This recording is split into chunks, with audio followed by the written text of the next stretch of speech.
My name's Trevor Joseph, you're watching Rolling Slow Media, and this is Russell's Rennsport 911.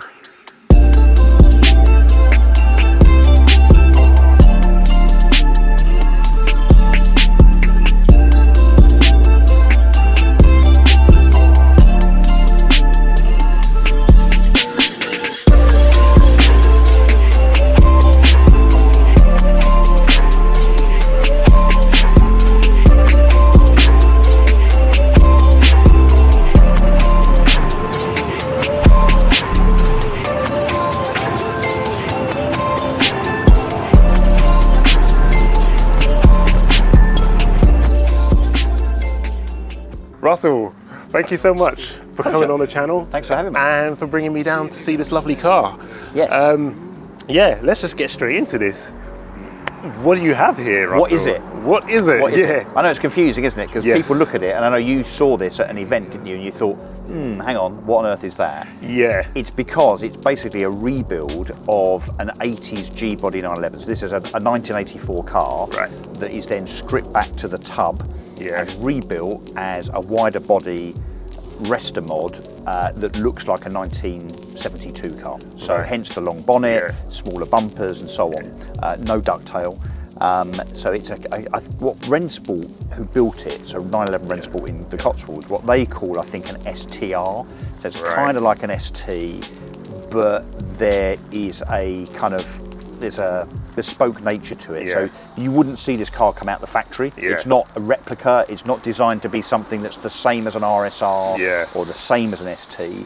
It's Rennsport's kind of take on 911, and there's a lot to it, right? So obviously it's rebuilt from scratch, from the tub up, so it's a strengthened body, wider arches, and then a backdate.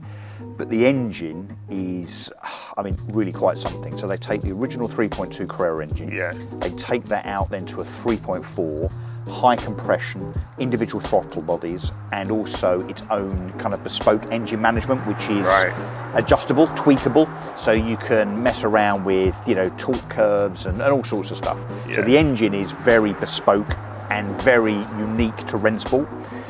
They then apply new brakes. So this has 6-pot calipers at the front, 4-pot at the back. So the brakes are really, really good. They're almost like racing brakes. And these are bespoke to Rennsport, or are these like their own brakes? So they're actually badged as Rennsport. So they're their own kind of, I don't know about their own design, but their own spec, if you like.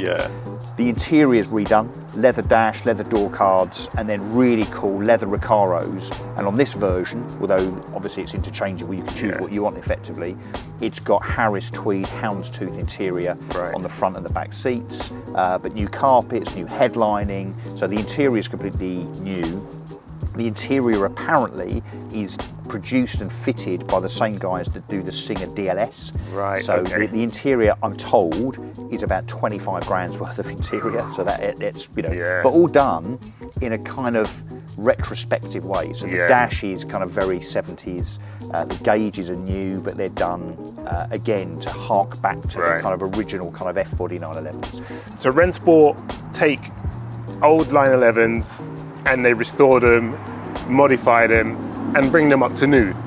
But they also backdate 911s to look more classic than they actually are. So I think they do restoration. So they'll do, if you want. I mean, they've recently done a 930 turbo, I think, which they've done, you know, exactly as that car would have come out the factory, but arguably better, because obviously there are certain materials, certain components you can use under the body itself that are obviously more modern. But what they specialise in is hot rods, really. I mean, they're a Restomod hot rod. So you can decide whether you want it to be a G-body donor car or a 964 donor car, or a, you know, an SC or a 3.2 Carrera or whatever. Whether you have standard body, whether you have an RS body, whether you have something like this, which is kind of more like an ST. So, you know, it really is kind of up to you. And in terms of engines, you know, you can stay with the standard 3.2 and then add throttle bodies or not. This is the same as a 3.4 litre high compression engine, which is kind of their bag as such. But they'll do all sorts of things with 964 engines. So they're a bespoke builder of, I guess, a car that you want to your spec that ticks all of the boxes that, let's say, as almost a purist, a traditionalist 911 fan, you know, you would want if you could buy a car out of the factory as an air-cooled vehicle, which importantly this is. So they only do air-cooled vehicles? Yes, yeah. Right. So Paul Cockle, that runs 911 Rennsport, is, I mean, I'd say he's an obsessive. I'm obsessive about 911s, and that's why I have a few of them.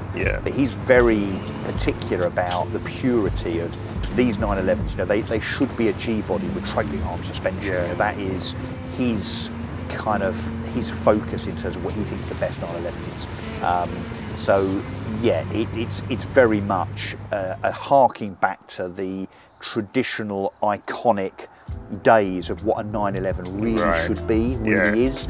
And now we can debate that, because a lot of people would say, well, that's a 964, or it's actually an F body, or it's you know, a 997, whatever. But there's a purity to this as a kind of resurrection and a reimagining, to use a Singer term, of an older 911 to make it look really classic. Did you have this commissioned yourself, or did you buy this one? So it was half built. So when I went along to, and by the way, if you don't want to go and spend a lot of money on a 911, don't go to 911 Rennsport in the Cotswolds. Just don't go, right? Because as soon as you go in and you see this amazing, immaculate workshop with the showroom above, and you walk in, you've got to go, right? And you see all the cars that are on the ramps in various state of build. You just get sucked into the whole thing. So I went along out of curiosity. By the time I left 2 hours later, I had committed to this car, which was Paul Cockle's own car, his own demonstrator, which was half built. So it already had the arches done, the backdate kit, it'd already been painted, the interior wasn't in it, and the engine wasn't done. So I could have decided on a different engine. I could, you know, I spec'd that it's got tractive suspension, for instance, which interestingly, when in the first few weeks that I had this car, the suspension had been fitted by Tractive UK. I bumped into Steve, who runs Tractive UK, at a Bicester event, and he said, oh, hey, you've got my suspension on your car. He said, do you want me to set it up for you? And I said, wow, that would be amazing. So he spent 20 minutes setting it up for, you know, button 1 is soft for rain, button 2 is fast road, button 3 is really stiff for track, and so on. So I specified that. So you've got specified it set up air for conditioning. But yeah, so I had some say in the car, but in terms of colour, interior, and so on, it was already fixed. Have you been on track with this? I mean, you've got the tractive suspension, so have you tried it on a track? I haven't dared. You know, it's quite an expensive car. I mean, I am booked into Flat 6 at Goodwood, which I know you are. I have opted for the track pack. I will take it on there, but I just, I need to try and make sure I control myself and I don't see the red mist and kind of go for it and do a Sterling Moss, which is to drive really fast and then crash. So I don't want to do that. So I haven't, I will, but you know, I don't see this as a car for the track. This is a streetable, to use a Magnus Walker term, this is a streetable hot rod. Would you take this on a road trip? Yeah, I would, and I've done distance in it. I've done 200-300 miles at a time. But because you've just recently come back from 2,000 miles through Europe with 9 other Porsche Drive Group participants. So yeah, lots of 911s and Boxsters. We got the ferry from Plymouth to Santander, drove to Jaca at the base of the Pyrenees, and then drove around the Pyrenees for 2 days, and then back up through Spain and France over the next 3 or 4 days. So we did 2,000 miles in something else. In my 997 GT3, which is perfect for trips like that.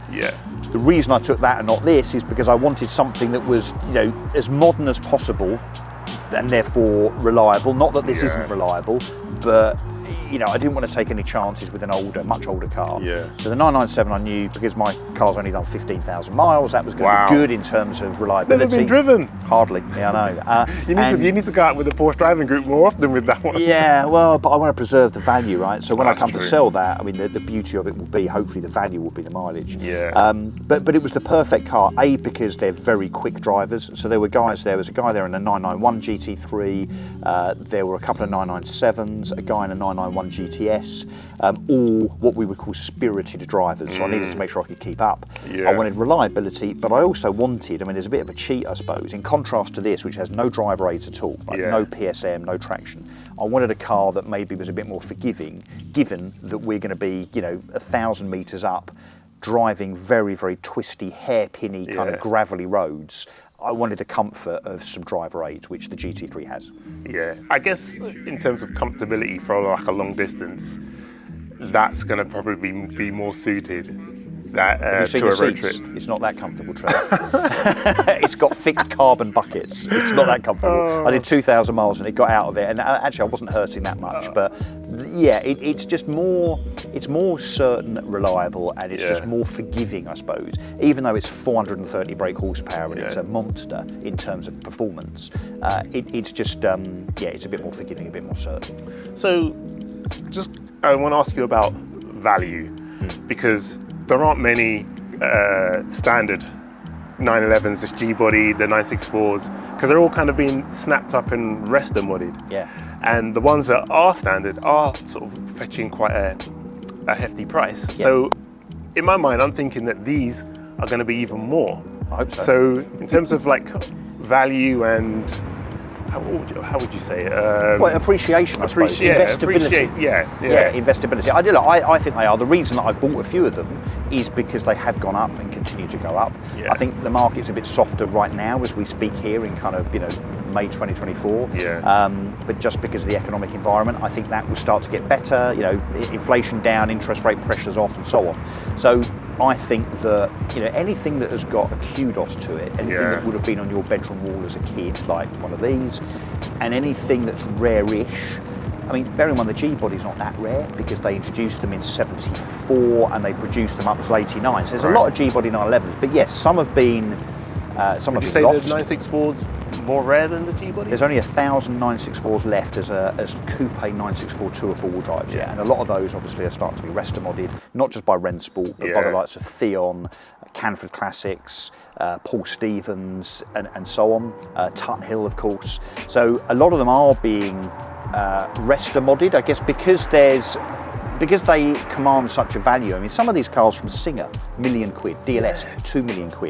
The Tut Hill 911K is 800 grand. A Theon is 700 grand, right? So there's room, I guess, because of the value of those things, for these to go up more and more. So I think whether it's Restomods or standard cars, even like a 79, 80, 911 SC, I mean, I think they're really cheap at 40 grand. I mean, I've done a video about that. Like 40 grand for a 40 to 50-year-old 911 that is, air-cooled, pure, character, beautiful to drive, and are still a head turner. I think there's a long way to go in terms of appreciation for all of those cars. At the end of the day, look, a 911 is a 911. Horses for courses. Some of us love the 992. Some of us want to have a new 99 Turbo S to tick the box of, cost, brake horsepower, top speed or whatever.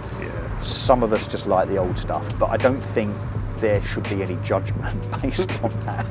Some of us like one version, some of us like another, simple as that. On the basis that there's a finite supply, if there's more and more demand for whatever reason, that's only good for values, right? So, I'm not suggesting you buy one of these just as an investment, but I think there's an investment case for buying a 30, 40, 50-year-old 911 for sure.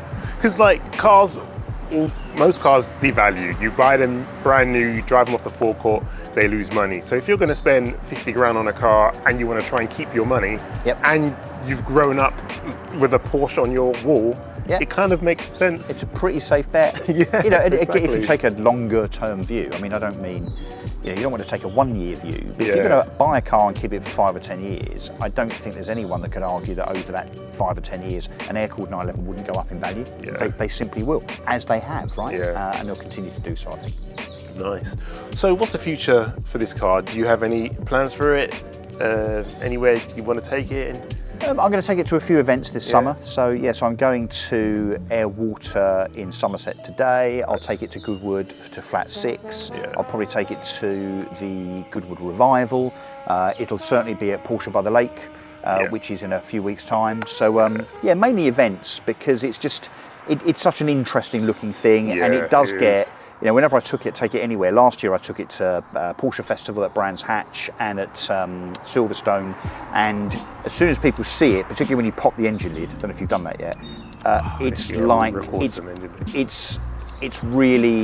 it's a real magnet for enthusiasts that want to kind of pour over it. It's a very, very interesting and different car. And of course, because there's only 20 of these built every year by 911 Rennsport, actually every one is very much an individual car. Yeah. Everyone has got its own individual specs. So this is one of one, effectively. Nice. I just noticed your Instagram handle, 911_addict. Guys, if you want to follow Russell and his beautiful Rennsport Restomod, you can catch him on 911_addict on Instagram. Trev, been a pleasure. Thank you. Thank you so much. Cheers, mate. Lovely car. Good to talk to you. You too. Till next time. Yeah, the next set of cars. Yes, Yeah. with pleasure. Oh, thank you, Russell.